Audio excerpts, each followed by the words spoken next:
75 day দেখতে দেখতে আজকে প্রায় 63 দিন, মানে 63 ডে।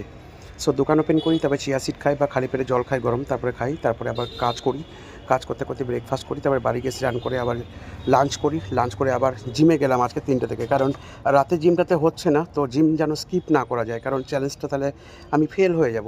তো যে কারণে জিমটা আমাকে যেমন করে নিতে হচ্ছে। পুজোর একদিন আগে আমার জিমটা শেষ হবে, মানে চ্যালেঞ্জটা শেষ হবে।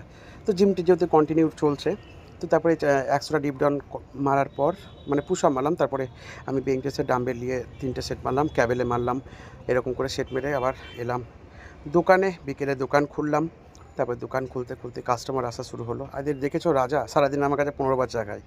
তো এইভাবে কাজ শেষ করে তারপরে গেলাম বাড়িতে। বাড়িতে গিয়ে দেখলাম যে কোনো খাবারের সেরকম ব্যবস্থা নেই। অ্যাকচুয়ালি রাতে খাওয়াটা একটু প্রবলেম হয়, আমরা মধ্যবিত্ত তো, আওয়াজ না করাটাই ভালো। তাই ভাতের পরিমাণটা সামান্য একটু নিয়ে আলু সেদ্ধ দিয়ে খেয়ে নিলাম। সব ভালো থেকো সবাই, থ্যাংক ইউ।